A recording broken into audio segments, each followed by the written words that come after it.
Happy Sunday morning, and welcome to Sunday Coffee, Art, Design, and Architecture. This show is coming to you from Florida on a gorgeous Sunday morning overlooking the gentle lapping waves of the Gulf of Mexico.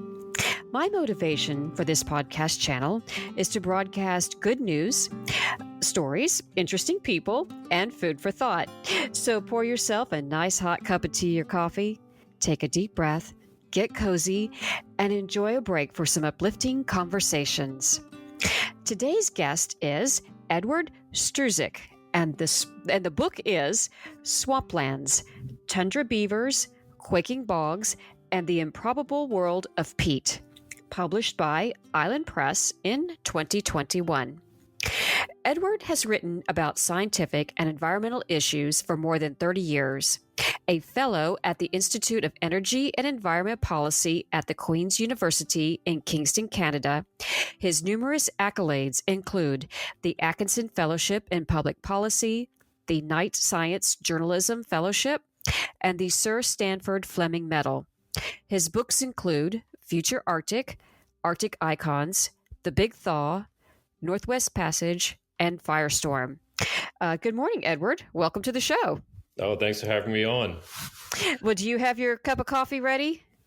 I have just consumed a cup of coffee, and I will be having another one right after this. Okay, there you go. That'll work. Well, let's start with tell the audience about your academic background. Well, such it is as it is. You touched on it briefly. I am currently a fellow and have been a fellow at the Institute for Energy and Environment Policy for now, I think, about 12, 13 years. And I'm currently doing double duty. I am the Jaroslavsky Fellow at the University of Waterloo in their Global Engagement Program, which is wonderful because it's not a position that you apply for. They just have a committee that picks somebody out of the air, and this year they picked me. And so that's what I'm doing. And I've attended, I did a graduate work at the University of Toronto, undergraduate work at the University of Western Ontario, and I was a Knight Science Fellow at MIT and Harvard in, I can't remember what year, but some time ago. Oh, that's okay. We don't have to date that. So let me ask you, what was your motivation for writing this book? Well, it was serendipitous. It came from your opposite end of the world in the high Arctic and the Arctic archipelago of Canada. If you could think of a place called Banks Island, which is probably about 300, 400 miles northeast of Alaska. And I was at that time I'm a bit of an outdoor adventure, and I wanted to paddle the Thompson River, which is the world's most navigable river of any length. And I was totally unprepared for what to expect because if you read anything about the Arctic archipelago, it's a polar desert. Temperatures rarely get above, say, the freezing mark. Even in summer, you can have snowstorms. And this trip began in a polar desert. It was sand and tundra, no trees, if you can imagine it. And when the bush plane landed, it landed in a blizzard and took off very quickly because the pilot feared that he may get stuck there. But as we descended the river over the course of the next month, things started to green up very nicely. And in fact, at times I thought I was in the north end of Scotland, if you can imagine, if you've been to that part of the world. Still, obviously, no trees, but very lush, very green, and there were just animals everywhere. At that time that I paddled the river, there were 2/3 of all the muskox in the world. And if you can imagine a muskox, it's a very prehistoric-looking critter, cross between, say, a sheep and a buffalo, I think, a member of the yak family at some point in its history. It's an ice age animal. Genetically distinct Arctic wolves. We saw peregrine falcons, sandhill cranes, calling from everywhere, and Arctic fox. I've never seen so many Arctic fox. There were lake trout in the river.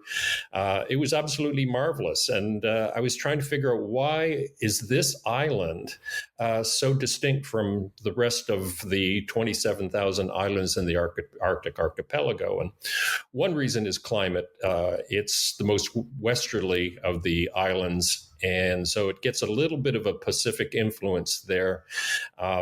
The other thing, though, that I realized is that it was covered in very thick layers of peat, at least in the Thompson River Valley. And as any horticulturalist knows, peat is a great medium for growing things. And I figured there's a connection here. And so I started to explore the world of peat and visiting various peatlands all over the world, and to see what distinguished them from other landscapes. And that's basically how it started. And you traveled the world. There's peat in Hawaii and everywhere. Pretty much, most of it is in the northern hemisphere, and for a good reason. I mean, Alaska, northern Canada, it goes right down into Minnesota. I think Minnesota has 7 million acres of peat, and Scandinavia and northern Russia. That's where most of it occurs, and it is a product of deglaciation. So when the glaciers receded, it left a lot of water behind that filled in depressions, and peat really is partially decayed vegetation that builds up over centuries. And, these are bogs, fens, swamps, marshes, and shallow bodies of water that accumulate peat in these waterlogged, acidic, oxygen-starved conditions. And most of the world's peat is formed by sphagnum mosses, or various mosses, but mostly by sphagnum. Down in the Everglades, where in your part of the world, it's sawgrass. And I had the unfortunate situation of having explored the world of sawgrass without the necessary clothing to prevent getting scraped by that. I've never seen such a sharp leafed plant like that. So it's sawgrass there. Other places you have in the Indonesia, it's vascular plants, graminoids. But most of the peat in the world is in the northern hemisphere. But it occurs everywhere. One of my favorite peatlands was in the Mojave Desert. When I explored it, it was about 102 degrees Fahrenheit, and it's a remnant peatland that continues to be fed by 14,000-year-old fossil water that melted out of the glaciers that are now long gone. Well, maybe I should back up. Maybe, as I was reading your book, I thought, can you give us and the listeners today a good definition? What is peat exactly? Oh, peat is you think of it, it's partially decayed vegetation that builds up over centuries. So it can be sphagnum, mostly it's mosses, but it can be leaves, and it can be the stems of plants and trees. And they sink down to the bottom in waterlogged, oxygen-starved conditions. And so they don't decay. Usually it's too cold for oxygen to and microbes to consume this. And so they just pile up. And once it reaches, say, a foot thick, then it becomes what is classified as peat. And it's as anybody that is, a gardener knows, it's very mossy. It tends to be quite fibrous, and in some places it can be 60 feet deep. In Alaska, for example. And it just builds up over time because microbes just can't keep up with the pileup. Oh, wow. Well, that's interesting. Well, that leads to my first good question here. Swamplands that are commonly called peatlands. It's why do these important ecological systems get little attention? And can you talk about their use in a role of carbon sinks and other endangered species that they protect? Well, there's a variety of reasons why they don't get a lot of attention, and or positive attention. I think is probably the best way of describing it. One of the reasons why they've got such a bad rap is that they were seen in European countries as the haunts of will-o-wisp and moss people and very scary critters. My mother was Polish, and there was a swamp creature that she warned me about when I was skating on bogs at nighttime. That this creature, Kikamora, it was called, would follow me home and then get into the keyhole of the house, and then once in the house, lick out. Let your imagination figure out what happens after that.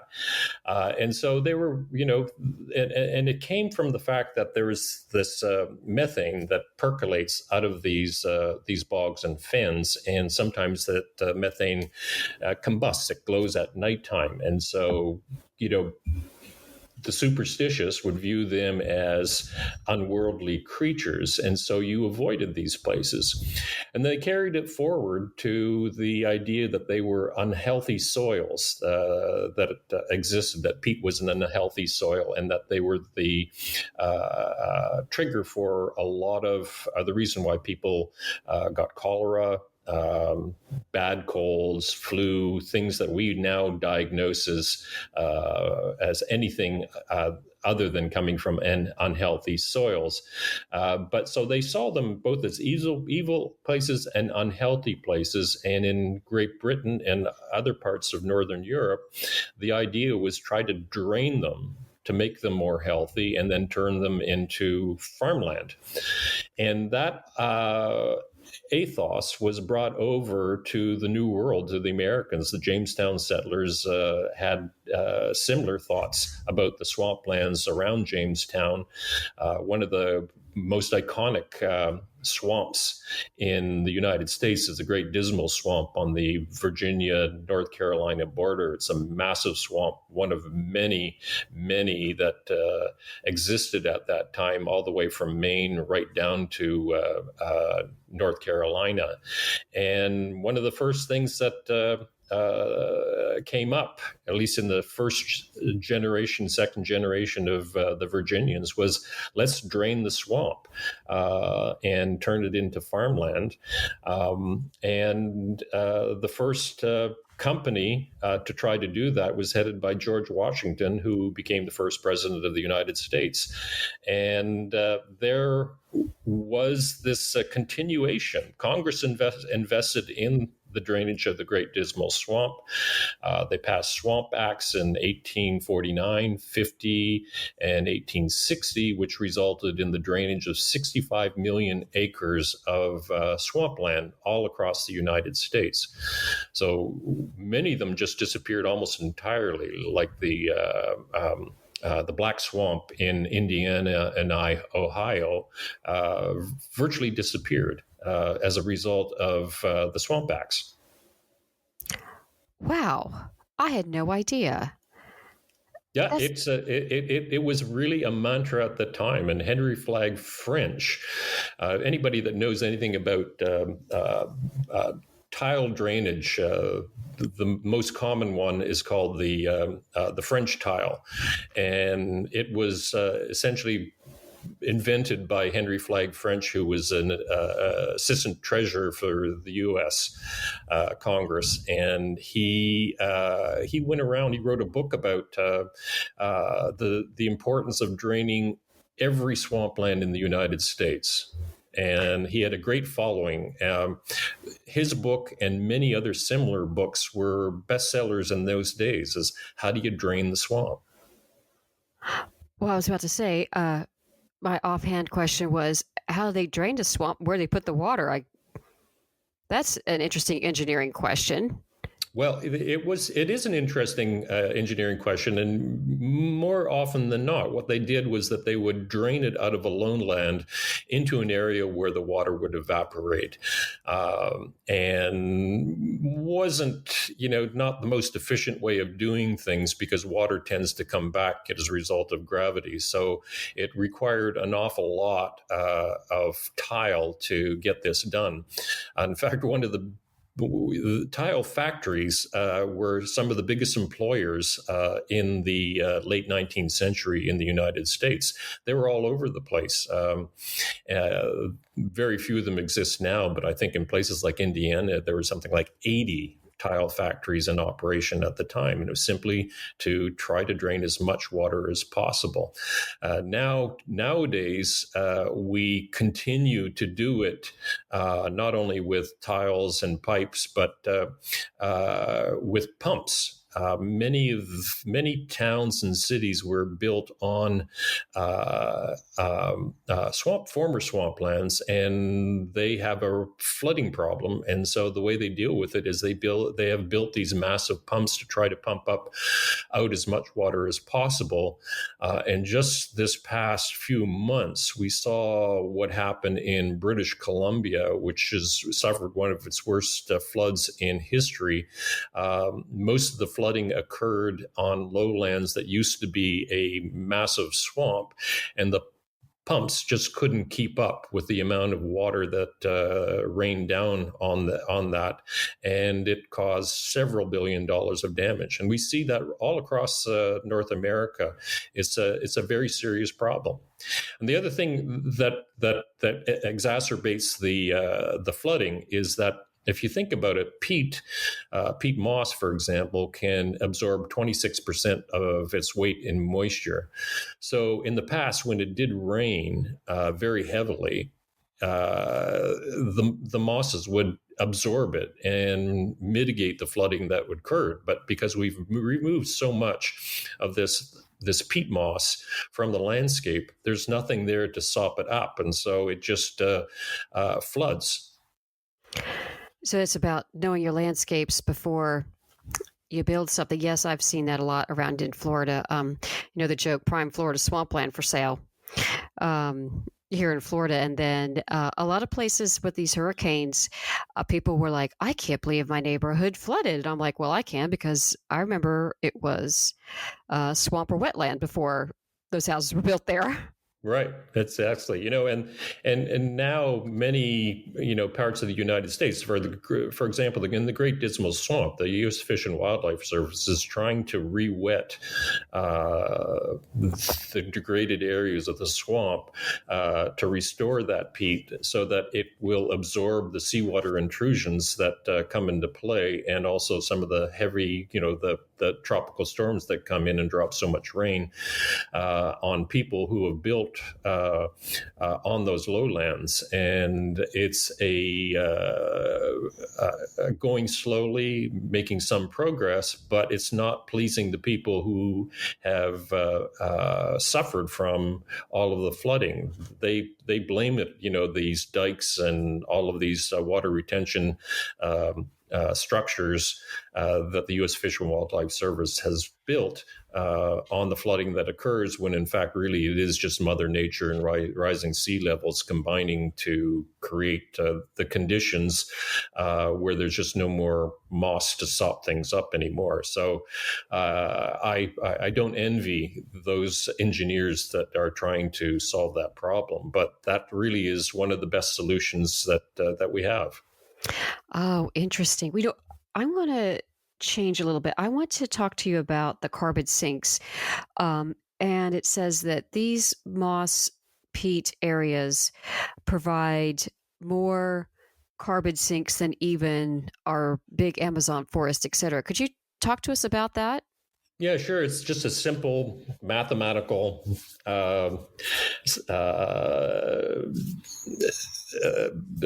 situation, is that you have peatlands that cover only 3% of the world's terrestrial landscape, but they store twice as much carbon as all of the world's forests combined.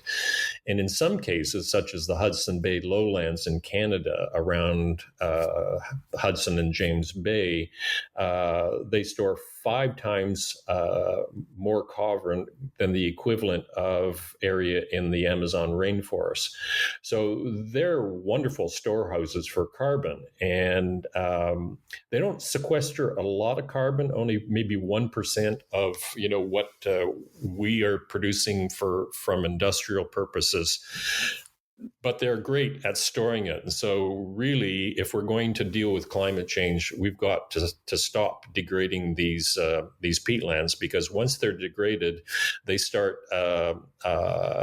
they dry out and oxidize, and they can send out 20 times more carbon that they are actually storing. Wow. So these little critters, this is really everything's has an ecological function and consequence. Yeah, and the beauty of it, it's just not that one thing that makes them so fascinating. Is that great? They're great carbon storehouses, but as I pointed out earlier, they also mitigate floods. And if you think about it, they're also a wildfire fighter's best friend, because most fires are either slowed or stopped by a swampland when they reach it. And the problem in California is that they have drained pretty much all of their swamplands, and right now they're desperate to find some way of dealing with the runaway wildfire situation, because of every wildfire fighter knows is that once a fire gets to a certain size, basically there's nothing going to stop it unless it's you can slow it and steer it in a different direction, but you're not going to stop it unless you have a lot of heavy rain or you've got a wetland that stands in the way. Oh, interesting. Well, I want to pivot again to my master's degree is in landscape architecture, and you talk in here in chapter 2 about Central Park at Olmsted. So was Olmsted, is this park good for the ecology or aesthetics, or can you tell us about a little bit more of the in-depth history of Central Park? Well, I'm biased in this case because I think Central Park is absolutely wonderful, to walk through it. But I think you have to recognize the fact that it doesn't resemble anything that was there before the 1850s when they began designing and building it, and when Olmsted got involved. In fact, the amount of peat and brush and plants that they removed is absolutely astonishing. I mean, it took 10 years of landscaping to get even halfway of where we are today. And what they even tried to leave behind, they had this pine forest that they replanted to create a kind of a winter, wonderland scene with sleds being dragged by horses through them. They all died mysteriously at the time, but the fact is that these pines and spruces are peat-loving trees. They like acidic soils, and once you remove all of those soils, those mossy acidic soils, they don't do well. And so they eventually died. But what we have there is really a artificial landscape. Many, thousands of trees were brought over from various parts of the world that really do not represent what was there in the first place. If you look at what existed when the first settlers came, was really swamplands dominated by white pine. And there are almost no white pine left because they are swamp trees. The other reason that they drained what is now Central Park was they believed that the cholera epidemics and the diseases that were running rampant in New York at the time came from these unhealthy soils. And so Olmsted's colleague was actually on the health board at the time and said, in a New York Times article is that we cannot allow any standing water to remain in Central Park. We've got to remove it. And so what they did was they created artificial lakes and artificial waterfalls. And basically, they turned the swamp into something completely different, totally artificial. I mean, from a landscaping point of view, it was an incredible feat. But from an ecological services point of view, it's a bit of a disaster. And it's one of the reasons why the Atlantic coast is suffering from seawater intrusions as seawater levels rise. There's really nothing that's sopping up all of that moisture, and so we're constantly building these cement weirs trying to shore up those areas that are vulnerable. Well, that's true. And I think I was, as a kid growing up in Florida, and I was watching the land here being developed and draining swamps. I was a little more sensitive to, that type of damage being done, and why those areas were flooding. And I was up there in Boston. It was July 4th. It was a lot of fun.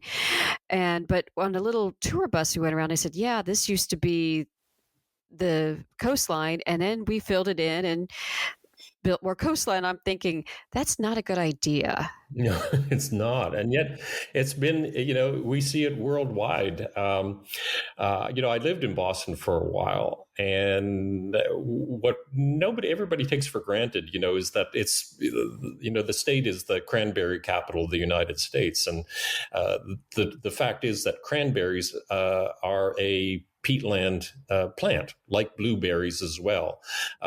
They are acid loving, and what Massachusetts and Maine, and not so much Maine, but other New England states did was, in draining those areas, they got rid of all of that, those wonderful plants, which are consumable, such as cranberries and blueberries. And we've had to move from harvesting wild berries, which are much tastier, to domestically grown berries, which are fine, but really are nothing like anything that you will find in the wild. Yes. And I was thinking, that happened all the way up and down the whole Atlantic seaboard, even in Key West. I was down there on vacation, and it was talking about how they extended that coastline. They just have to keep building on it, and then it floods. Just can't figure out why this keeps happening, can we? No, in fact, I lived in Key West for a little while. I know exactly what you're talking about, and we've inherited this idea that we can control nature, and we could for a while. We saw it, for example, with wildfire. We successfully suppressed most wildfires for nearly a century. But Mother Nature finally caught up. There was just too much old growth brush on the landscape. And as the climate heated up, it created conditions for fires to burn. And now they're burning out of control everywhere. And I think the same thing we're seeing with peatlands is that with their loss, we're having a hard time mitigating flooding and wildfire. And I guess the third thing that I should also mention is that peat is a wonderful filter. When contaminated water flows through a peatland, it comes out fairly pure. And it's one of the reasons why the Great Lakes now are suffering from so much algal growth, is that, places like the Black Swamp, the massive Black Swamp that abutted the Great Lakes, is no longer filtering water from those farmlands that use fertilizers, and those nutrients get into that warming water, and that's why we've got so much algae. And you see a lot of that in Florida as well. Yes. And I'm going to switch to another state, because it seems like every state has this issue. I like that you talked about Hawaii. I'm from Hawaii, and I remember the Menehune story about the little Menehunes are like leprechauns that would have the fish ponds, and they would monitor the fish ponds, and they were mischievous little deities. They were really cute. So, what did you discover in Hawaii? Because they everything that was native eventually came there to the island. But how has been draining these peat bogs? How has it changed their landscape?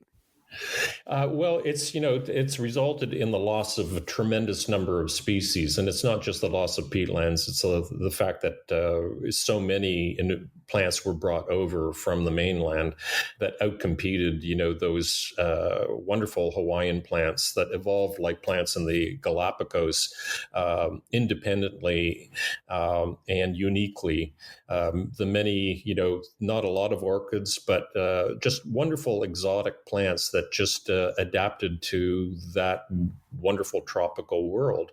And one of the things that among the other things that the early settlers did was that they drained these peatlands to try to grow sugar cane, for example. They continue to do it to this day with genetic corn crops in a former peatland on the island of Kauai. And in that cornfield, that area, the former marshland now, there's basically not a single native plant that exists there anymore. They're all gone. And really what's left is of the original Hawaii is largely found in the more remote peatlands, such as the Alakai Swamp, which I think has about 22, 24 different bogs.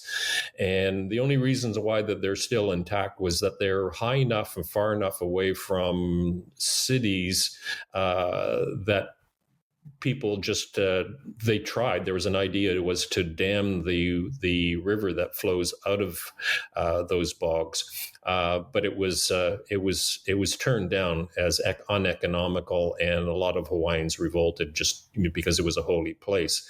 But basically, the last great hope for many of Hawaii's native plants and animals are in those bogs.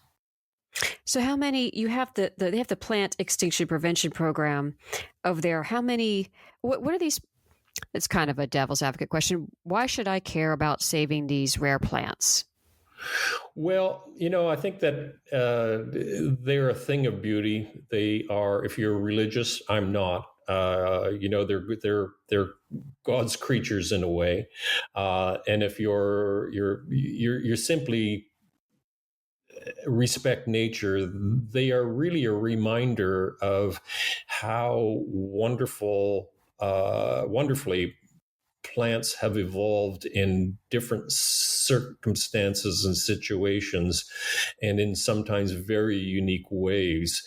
And it just shows you that there are different pathways to survival and to development. So I think that that's what I find so mesmerizing about Hawaii and the Galapagos and a lot of peatlands is that you have different life forms. One of my favorite plants is the pitcher plant, which is, really a quintessential bog and fen plant.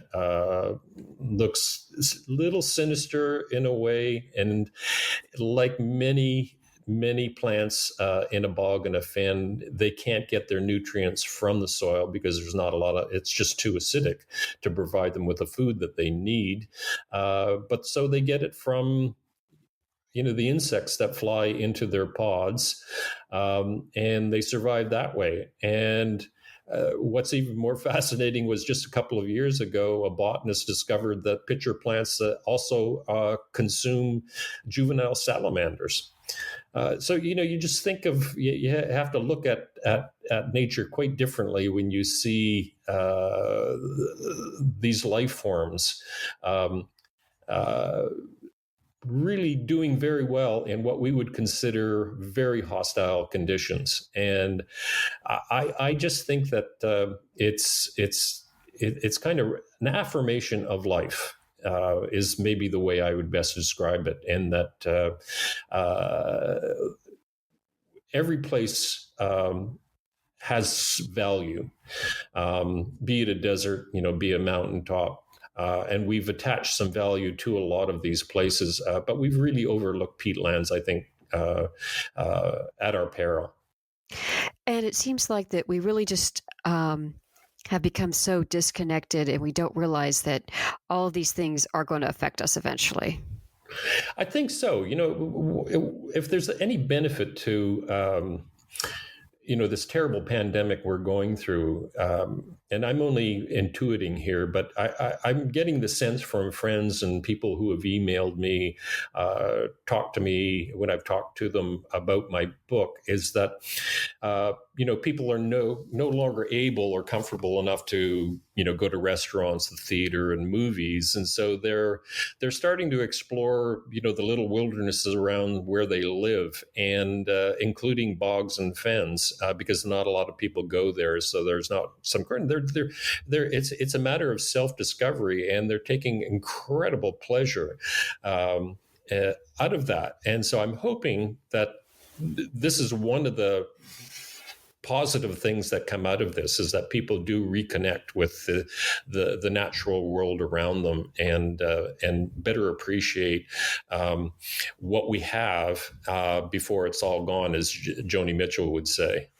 That's right. We paved paradise to put up a parking lot. Right, yeah. And you don't know what you've lost until it's gone. You know the song. I do, yes, yeah. Well, I was also fascinated in your book that what about deserts? You talked about that, and how are bogs and deserts connected, like Death Valley. I'm like, really? Yeah, it's here's another wonderful way in the world works that we really don't appreciate. I wrote an academic report a number of years ago about groundwater. And of course, groundwater is the lifeblood of a fen, not a bog. Bogs get their water from precipitation, and fens, which are a different form of peatland, get theirs from groundwater. And groundwater snakes around all over the place, and including Death Valley and the Mojave Desert. And there's a fen in the Mojave Desert, which actually saved a lot of the gold rush seekers who got lost traveling through the Mojave in 1849. Saved them because they were out of water, out of food, and they ended up camping along these fens at that time where the indigenous people were living, and they survived by drinking and bathing in that water, and actually stealing at nighttime the food of the indigenous people who grew crops around those fens. And it still exists today, largely because that groundwater takes a lot of time to get from the glaciers that existed in that part of the world 12,000 years ago, are still percolating and sending water into the Mojave, and it's rising up around this fen. And it just shows you that life really does hang on. Life wants to live. It does, yeah. And groundwater is, one of those things that we've taken for granted. California has lost so much of its groundwater. The one state that has done an absolutely terrific job of preserving its groundwater is one you would never believe, is Texas.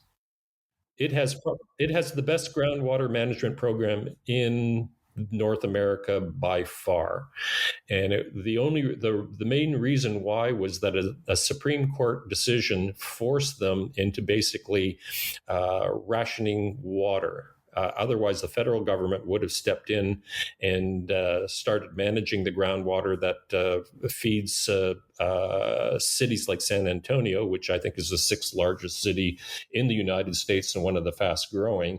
And so San Antonio, for example, is using less water now, even though it's grown by 40% than it did 20 years ago. And it still has a plan to have even consume less water with another 20, 30% growth in the future. And it's all because of the way they've managed that groundwater. Oh, really? How did they manage to do this? Well, it's absolutely remarkable. It's so un-Texan. because it really is a form of communism. Essentially, they ration water to industry, into households, when the aquifer that supplies all that groundwater to those downstream communities like San Antonio. So everybody's on alert. You are only allowed to take up so much water. You can't, one of the first things I was told when I visited San Antonio was that they were on I think, yellow alerts. This was the taxi driver reminding me that when I checked into the hotel, try not to have a shower that lasted more than 30 seconds. So they've got pretty much everybody, from the taxi drivers to the CEOs of different companies, very well aware that water is a limited supply. And I just found that absolutely fascinating, that you cannot build a Home Depot on top of any of that groundwater.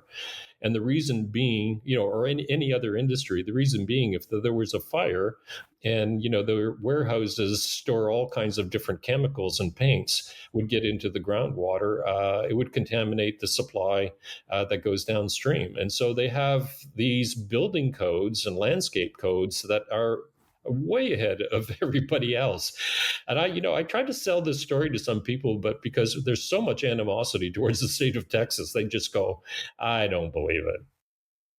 Wow. Well, that's, I was living in Key Largo, and that's exactly what we were talking about in Miami, is that the aquifer is going down, down, down, and it hasn't been managed, and growth is just exploding. And what are we going to do? We have to drink water. We have to. Yeah.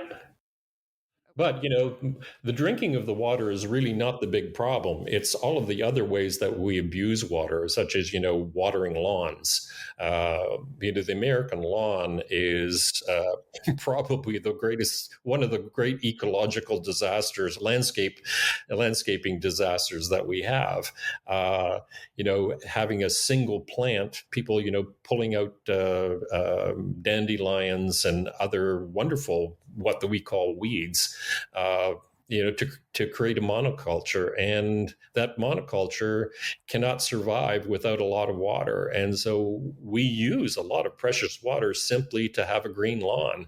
And it's unnecessary, because if you allow other plants to take over, as say my wife and I have here on our place, mosses and other plants, dandelions, take over, and it's still wonderfully green, but much more resilient, because it doesn't need water to grow, because they're native plants. They've adapted to the conditions, whereas Kentucky bluegrass does not do well in this part of the world unless it has lots of water.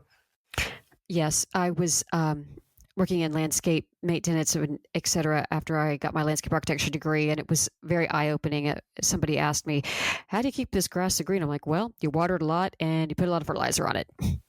Yeah, and it's completely unnecessary, because exploring a lawn that's been allowed to be taken over by native plants is much more fascinating. And you also get many more visitors coming along, like various different bees and hummingbirds that would otherwise not visit, because you've got a fertilized lawn that really doesn't provide them with the food or the nectar that they need.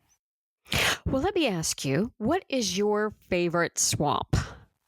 Oh, my favorite swamp. That's a good question. I would say I have several, but there's a story behind this one. And it was a number of years ago where I did a solo kayak trip. It took 66 days, and it was in the Arctic, and it started at Virginia Falls, which is the highest waterfall in Canada, and it goes down through a national park, a United Nations World Heritage Site, down the Liard and Mackenzie River, which is the second largest river in North America. And along the way, it started off with very cold weather, snowy conditions, wet rain. I mean, I was sobbing in my tent, wondering what I got myself into at various points along the way. And then it turned extremely hot. The Mackenzie Valley can be one of the hottest places in Canada in the summer summertime, and I was absolutely roasting. And then I had another problem that came into play was that my water filter broke. It just couldn't handle all of the silt that was in the river. It's extremely silty river. And as I was going along in temperatures that, were in the 90s with no shade whatsoever and very little water, I was dehydrating. And at one point, I can remember I was hallucinating as I was approaching a part of the river. This would be about 2/3 along the way. I think it was day 50. And I had to be alert because the river, which is about, you think about the Mississippi suddenly contracting to 200 feet and squeezing through a rampart. So I was worried that there's so much water that I might not make it through, that the rampart rapids would swallow me up, and so I was very careful. But literally, I was hallucinating, and I just thought I've got to get some water. And then just out of the corner of my eye, I saw this stream flowing out of a hillside just before the ramparts, and I paddled over and. Sure enough, it was crystal clear and cold, and it had this peaty smell of Scotch whiskey. And I drank heartily and decided that I would, follow the stream uphill. And when I got up to the top of the hill, there was this vast wetland. And there were cranberries, cloudberries, which are a wonderfully exotic berry, blueberries. There was mats of lichen. I could see caribou. I saw moose. There were incredible number of Pacific loons that had just finished nesting. The place was just absolutely alive. In that 4 or 5 hours that I was slashing through the edges of that wetland, I saw more wildlife than I had seen in the previous 50 days, and it was just wonderful. It was intoxicating, and I went back. And I decided this is where I'm going to camp, at the base of that stream where it goes into the river. And I saved a bag of Kraft cheese dinner for this occasion. Because as anybody knows, when you're traveling in a kayak, you cannot take a lot of food. Basically, you're living on rice and beans for most of the way. And so as a childhood favorite meal was a Kraft dinner. And so I started cooking it up. And thinking I'm in heaven now. I'm no longer hallucinating. The air is fresh. Everything's wonderful. And then this conspiracy of ravens started flying overhead. And if anybody knows anything about ravens, when they get all excited, they're getting excited about something that was down below them. And so I got out my binoculars and I looked up at the top of the hill, and I could see a grizzly bear coming down that stream edge towards me, obviously smelling my Kraft cheese dinner cooking. And I realized then I've got to get the hell out of here. So I had one mouthful of Kraft cheese dinner, got back into my kayak and headed off with wonderful memories about that giant fin. And what's interesting about this was that as I was writing the book and just finishing that book, I came across somebody from the indigenous community that told me, said he'd heard that I did that trip, and he asked me if I saw the Firebird. And I said, well, what's the Firebird? And he told me, well, this is a giant bird, a spirit bird that lives there that you have to pay homage to. Otherwise, if it doesn't like you, it kills you. And so in our community, a small community of 800 people, whenever we travel through those wetlands, that we stop and we pay homage to the Firebird. And of course, the Firebird obviously must have taken pity on me because I'm still here today. But the wonderful ending to that story was that those indigenous people who claim ownership of all of that land, which it turns out has tremendous reserves of oil and gas, have just petitioned the government to have it set aside as a protected area for all time. Wow. So the grizzly liked cheese. The grizzly smelled something, and I didn't wait to see whether or not I had to chuck what I had there into the river and whether the grizzly bear actually got there or not. But I wasn't going to wait around to find out. And the Firebird was just sitting there laughing. Probably. I'm sure the Firebird probably took pity on me. And who knows, maybe it was the Firebird that guided me to that stream and presented me with this wonderful wetland that was just so full of life. And I saw an orchid there that I failed to take a picture of, and but I do believe that it's an extremely rare orchid to have existed in the Arctic, and the reason why I think it was that orchid because it looked very much like it, but one was found just recently about 200 miles to the south. So it's a discovery that I think we're continuing to discover new things in these places that we've overlooked. Every year, something new happens. I was thinking too, I was like, it's more entertainment to go outside and see animals, see birds, than it is to sit at home and watch the internet or TV. It true is, if you see, I live along a river valley, and occasionally deer come up and coyotes follow them. And I can tell you that anybody that is on the street at the time are just mesmerized. They're just frozen. They get out their camera on their iPhones, and then they just stand there. And then everybody starts talking to each other. People that you would normally just pass on the street and maybe not say anything to or even look at.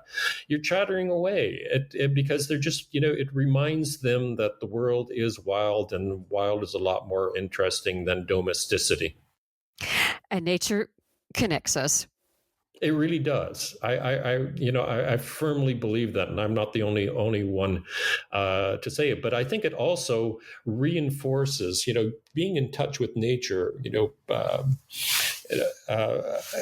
Reaffirms our built word as well, because following that 66-day trip, I was never so glad to go home and get into a hot shower and have plumbing. I mean, it's wonderful in various ways, and I think that what we need to do is just create this balance to be able to share those two worlds with one overwhelming the other. Create balance and live with, not against it. Yeah. Well, Edward, it has been a pleasure having you here this Sunday morning. It's so nice to meet you, I guess, over the technology of the internet.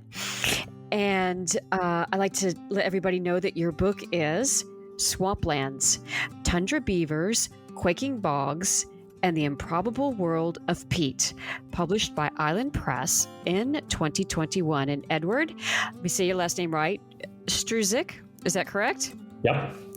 Thank you so much for listening.